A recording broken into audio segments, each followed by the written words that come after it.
Introduction. Unless you say it, no one will know what you want. Communication is so important. Whether it's verbal or nonverbal, how well we use it determines how well we get along with other people. Also, it has to happen because how else can we live together and move forward as a society? It seems pretty easy. Just tell people what you want or need, and they'll know. But many of us don't do that because we are shy or feel bad about ourselves. The book by Leil Lowndes is for anyone who thinks they don't have enough confidence to talk to other people. There are times when you don't even need a lot of willpower to start a good conversation. Instead, you should learn how to do it in the right way. Most of the time, you can't say what's on your mind not because you're afraid, but because no one has taught you how. Leil Lowndes. Leil Lowndes gave each of the 92 techniques in how to talk to anyone a clever name. After reading this summary, you'll know how to make people love you, look real and trustworthy, break into a crowd, and talk like a VIP. What do you think the accidental adulation or scramble therapy techniques are trying to do? Every chapter has 4 to 5 tips to help you talk to people better and get them to do what you want, sometimes without even saying what you want. Before we start with the first idea, make sure you check our app Morphosis after the video. Our app delivers key insights from nonfiction books in easy-to-digest animated summaries. We have a 7-day free trial link in the description below. Also, like and subscribe if you want to see more summaries like this. Idea 1.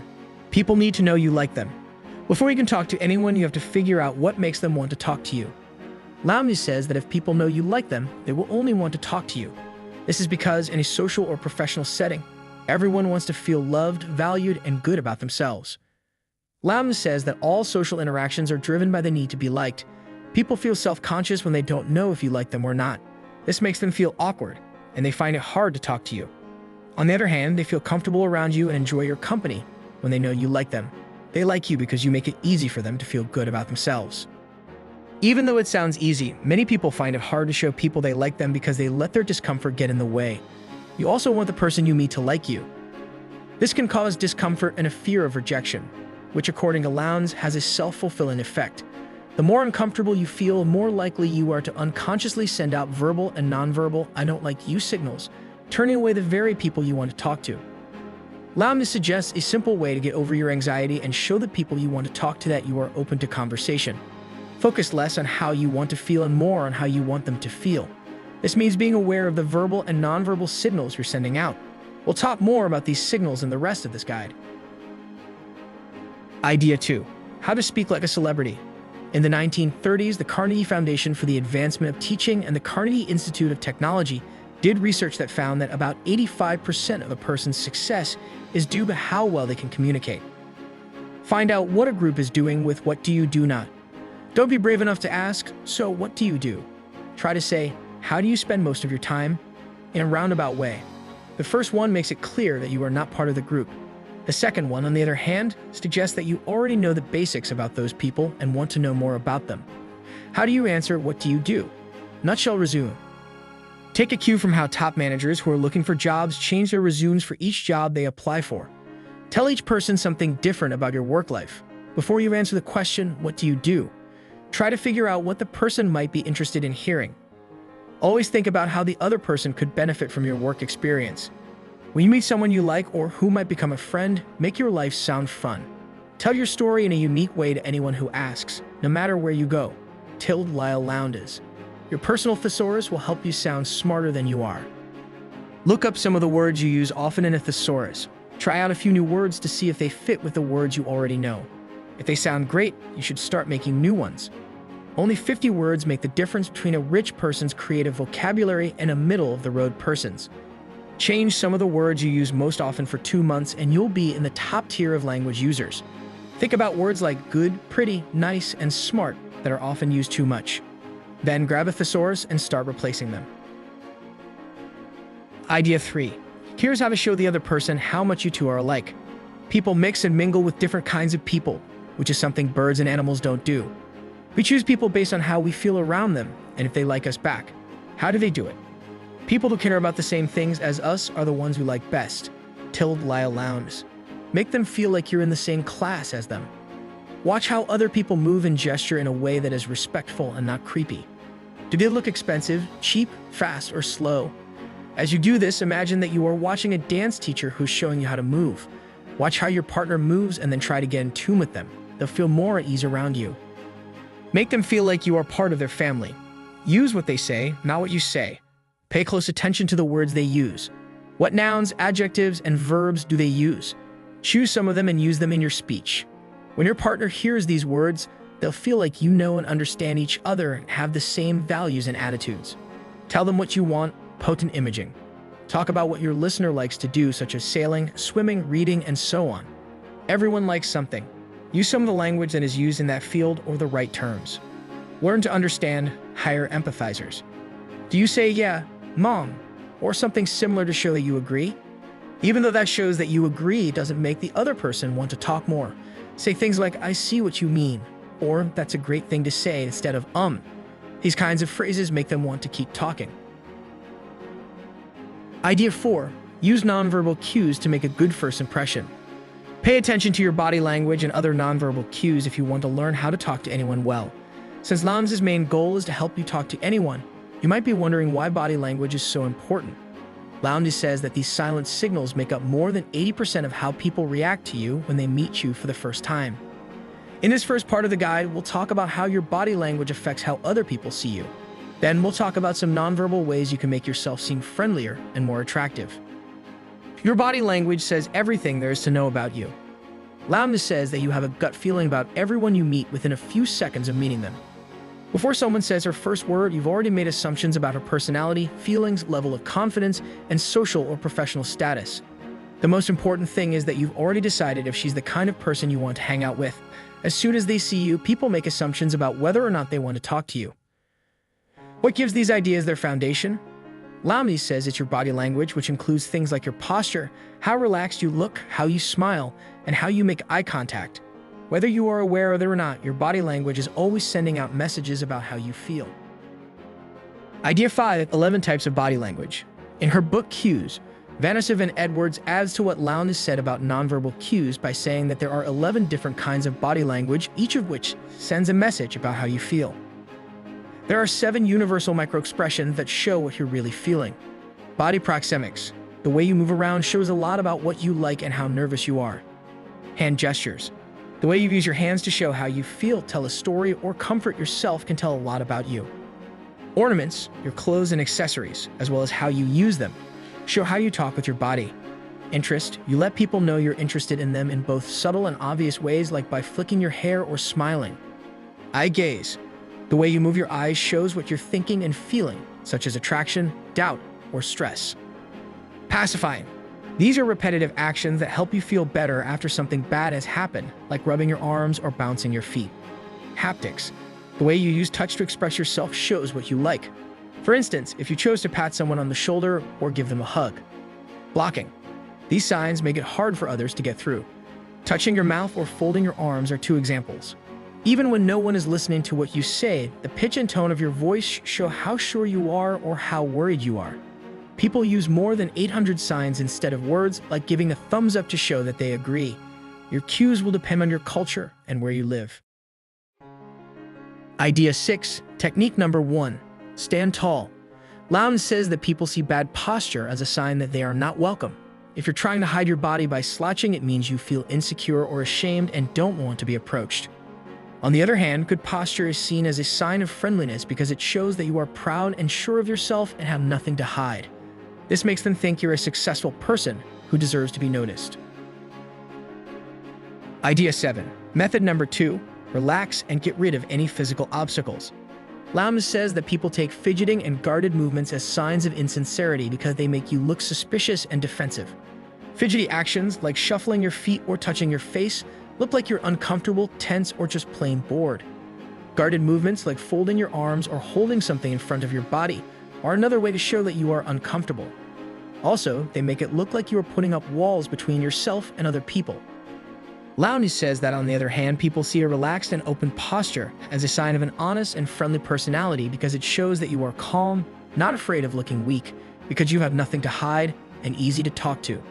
Keep your arms loosely at your sides with your palms and wrists facing up. This will make you look calm, sure of yourself, and trustworthy.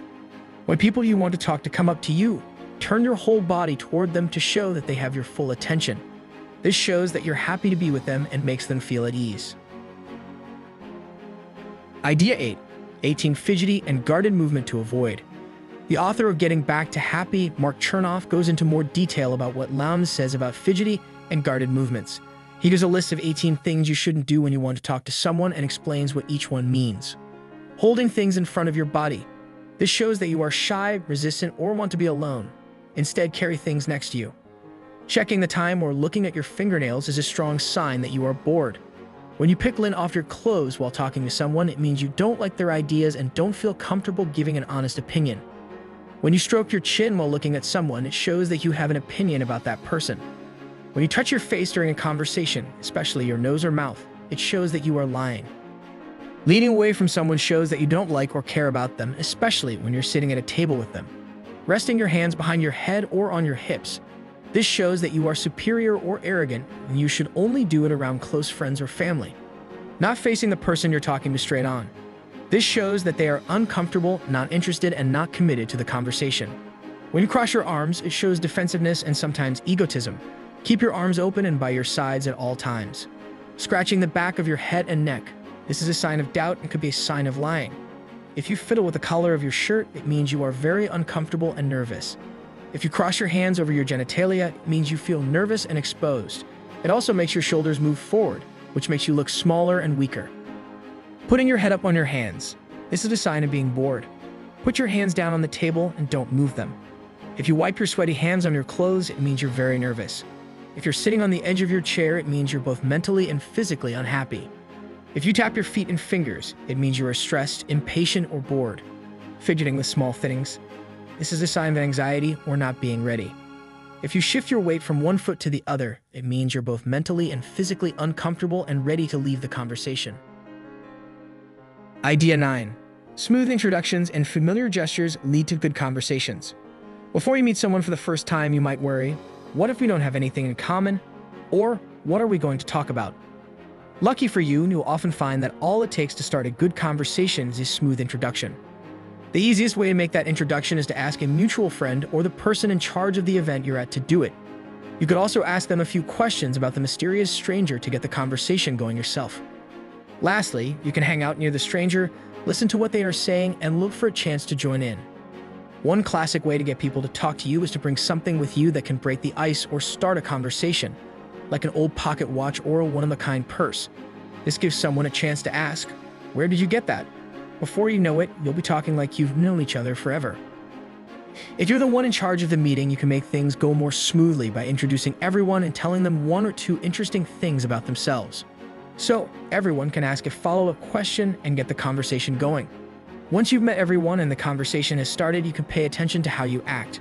No one wants to be in a conversation with someone who goes on and on about a boring story that never seems to end. So if you don't want to do this to other people, pay close attention to what they say and how they respond. If you try to match their mood and tone of voice, people are more likely to listen and be interested. For example, if they smile and move around, you should do the same, or try to fit in if the mood is sad and people are leaning back in their chairs. When you see a chance to join a conversation, it's best to be sure of what you're going to say and have a good attitude. This is even more important than the words you use, as long as you don't say anything rude, unpleasant, or that could be seen as a complaint, as this would make a bad first impression. Idea 10. Master the art of small talk by opening conversational doors and keeping people talking. You might think that small talk doesn't matter and is a waste of time, but you couldn't be more wrong. Small talk can make a big difference in business and in your personal life. It can help you win someone over or scare them away. If you don't know how to make small talk, try to think of questions you might be asked. When you're getting to know someone, what questions you always ask? Most likely, they'll ask you where you're from or what you do. Because these questions are always asked, people often give answers that are dull, short, and not very interesting. So instead of giving one-word answers like London or marketing, be ready to explain. Keep the conversation going by saying something interesting or telling a story that leads to a new topic. For instance, if you're from Washington, D.C., you could say that it was planned by the same person who planned Paris. This could make people want to talk more about traveling. Focus on being a good listener and knowing how to keep your partner talking is another winning tip. Even though it seems counterintuitive, one of the best ways to make people think you're a great conversationalist is to say very little and keep the focus on your conversation partner. This way, they'll be too busy talking and flattered by your interest to notice that you aren't saying much. A common way to keep someone talking is to take their pauses as a chance to repeat what they just said in a way that puts the ball back in their court. Keeping someone talking can lead them to tell you all kinds of interesting things. Find out who in the group has a great story and give them a proper introduction. This is a simple way to get praise in a conversation. This is fun for everyone in the group, and the person who tells the story will probably be glad that you gave them the chance to shine. Just make sure the story is appropriate and wasn't told to you in confidence, because if it wasn't, this strategy could backfire in an awkward way. You should also try not to say things that will make you look bad when you talk. When people are getting to know each other better, they often want to tell something personal or show a weakness. It's wrong to do this. If the person isn't already very impressed with you, telling them a secret will probably just make them wonder what else you're keeping from them. Idea 11. Build rapport through imitating, empathizing, and acting like a close friend. People tend to like those with whom they have things in common. This is a fact about people that can be helpful to remember. You can use this to your advantage by pointing out the things you have in common with the person you're trying to impress. The saying, imitation is the sincerest form of flattery, and can help you get along better with other people. Where do they go? Are they careful and slow? Or are they tense and jumpy? When you move in the same way as someone else, they'll feel more at ease around you, even if they don't know why. In the same way, try to use the same words and phrases that they do. For example, if someone tells you they work for an ad agency, take note that they didn't say they work for a company or a firm, and do the same. You can take this a step further by using words that relate to their interests. If they like baseball, you could help them hit a home run, and if they like boating, you can make them part of the crew. Using empathizers instead of ums is another way to build rapport. When people talk to us, we often respond with one-word mumbles like huh, yep, or just to show that we're listening. But if you want to make a good impression, use full sentences like that was the right thing to do, or I see why you did that, to show that you're really listening. This will show your partner that you really get what they are saying. Using the words we and us is another great way to get to know someone better and quickly move from being just acquaintances to close friends. Most of the time, these words are only used when talking about close friends and partners. If you use these words around someone you want to become a close friend, you will speed up the process. So instead of asking, what do you think of the new mayor? Try, how do you think we'll do with the new mayor? Last, learn to make inside jokes. They are the foundation of any close friendship or relationship. If you want to get close to someone quickly, remember when you both laughed at something funny and bring it up again later. Suddenly, the two of you will have a shared history that will be easy to remember. Idea 13, technique number 4. Pretend you're already close friends. Lowndes suggests a way to trick your body into sending out positive messages on its own. Pretend you already know the people you want to talk to very well. She says that you can only feel and show discomfort when you don't know how other people will react to you. But if you imagine that you are already close friends, you get rid of this uncertainty and feel more at ease and comfortable around other people. Lowndes says that pretending to like someone feels so good that it turns into real affection over time. Even though you're just pretending to like them at first, you're sending them signals that put them at ease, which makes them more likely to like you and act warmly toward you. This makes you want to like them, which makes the conversation really easy and fun. There are 2 ways to trick yourself into sending out good vibes. Many people who work in self-help agree with Lowndes' idea that imagining the result you want from your meeting, a close friendship, will make you act in ways that make it happen. But how can you trick yourself into thinking you're friends with someone when you're not? Self-help experts offer a number of ways to do this. Joseph Murphy says in his book, The Power of Your Subconscious Mind, that you should first think about how you want other people to see you. Then, no matter how they act, think about them this way.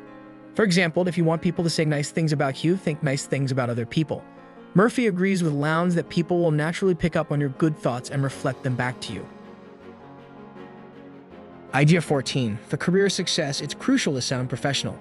If you want to get ahead in your career, you might be looking for ways to impress your boss and move your career forward. One important way to do this is to always sound professional. First, when you talk to your boss, get right to the point. People who are important don't have time to go around the subject. Also, try to keep your subject's attention while you talk. When you start a sentence with you, the person listening is more likely to pay attention to what comes next. In the same way, when you're thinking about how to tell someone bad news, think about what they're likely to say and try to predict it in your message. For example, if you think they'll be happy to hear the news, tell them with a smile. If the news is bad, give them a kind sigh and tell them. Also think about what might be interesting to the listener. When you meet a potential client, don't just tell them what you do for people and your job title. Say, I organize people's finances and find new ways for them to save money. If you're an accountant, if you're a hairdresser, Talk about how your job lets you find the perfect cut that fits the face and personality of a client. But trying to sound professional has its own problems, just like any other kind of communication. Here are some of the most popular. First, if you find out that you and someone else have something in common, don't say, "Oh wow, me too." The professional thing to do is to stay calm and let the truth come out as the conversation goes on. Your calmness will definitely impress the other person. Second, you should never, ever use a cliché. Third, don't ask people what they do for a living. Ask them something like, "How do you spend most of your time?" Some people don't like talking about their jobs, but they're happy to talk about what they're really interested in. Lastly, keep in mind that professionals don't tease, embarrass, or make jokes about other people. Idea 15. Make the most of every party by making a good first impression and taking the lead. A lot of people go to parties just to have fun. Even though there's nothing wrong with that, you could also try to do more. Here are some tips on how to meet and impress the important people who will be there. Again, the first impression is the only one that matters. You may have heard that pop stars have great stage presence. You can have the same pull and get everyone's attention by getting ready and knowing how to walk into a room. An entrance that makes an impact is easy to do. Stop at the door and look around the room before going in. Once you've looked around and decided that the place looks good, you can smile and go inside. People who are there are sure to be impressed by this kind of dramatic entrance. Once you're inside, you should take the lead and go straight to the most interesting person there. If you stand around and wait for people to come to you, you might be a wallflower the whole night and miss out on meeting the people who make things happen. When you have someone's full attention, it's time to put everything you've learned so far to use. Here's an extra tip. Be aware of what you do with your hands. Don't show your knuckles or the back of your hand, which could be seen as threatening. Instead, stand with your arms open and your palms facing outward. Remember to listen and make mental notes of what the other person is saying, as it may come in handy later. This includes any personal information they might share and anything else they think is important. If you talk about one of these things at your next meeting, you're sure to make a good impression. Idea 12, technique number 3. Delay your smiles and maintain eye contact. Lowndes says that people don't respond well to quick, instinctive smiles because they see them as impersonal and think you're smiling at everyone you see. This makes them act in the same way by acting detached or far away.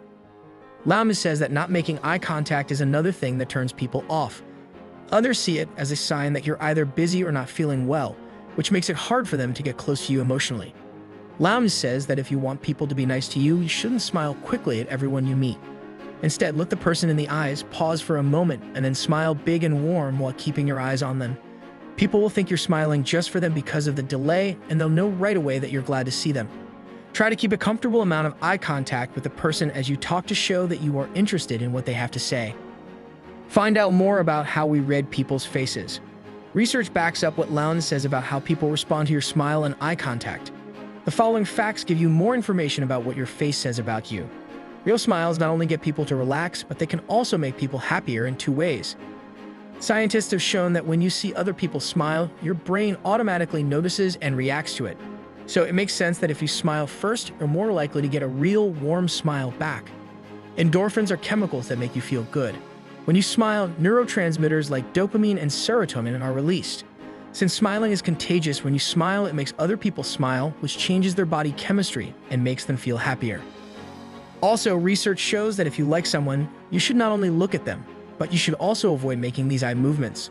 When you narrow your eyes, it means you don't like the person you're talking to or what they're saying. When you look down when you're around other people, it shows that you're not interested and can sometimes be seen as arrogance. Blinking quickly, this is a sign of anxiety. This is a sign of aggression and is often done right before a fight. Lastly, you can say things with more than just your eyes. You can also say things with your eyebrows. During a conversation, a quick lift of the eyebrows means yes. It can show that someone has noticed, is interested, likes, approves, agrees, or is thankful. If you like someone, flash your eyebrows quickly and then smile warmly. Just before you say something, raise your eyebrows to get someone to pay attention. When you do this and make eye contact 30% of the time, people will remember more. Let's sum it all up.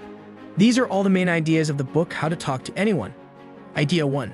People need to know you like them. Idea 2. How to speak like a celebrity. Idea 3. Here's how to show the other person how much you two are alike. Idea 4. Use nonverbal cues to make a good first impression. Idea 5. 11 types of body language. Idea 6. Technique number 1. Stand tall. Idea 7. Method number 2. Relax and get rid of any physical obstacles. Idea 8. 18 fidgety and guarded movement to avoid. Idea 9. Smooth introductions and familiar gestures lead to good conversations. Idea 10. Master the art of small talk by opening conversational doors and keeping people talking. Idea 11. Build rapport through imitating, empathizing, and acting like a close friend. Idea 12. Technique number 3. Delay your smiles and maintain eye contact. Idea 13. Technique number 4. Pretend you're already close friends. Idea 14. For career success, it's crucial to sound professional. Idea 15. Make the most of every party by making a good first impression and taking the lead. Love this book's summary? Watch more on our app. If you find that reading is becoming a chore, then you need more focus. Our app delivers key insights from nonfiction books in easy-to-digest animated summaries. With our 7-day free trial, there's nothing to lose. Get the knowledge you need without hours of reading. Start your free trial today by clicking the link in the description below.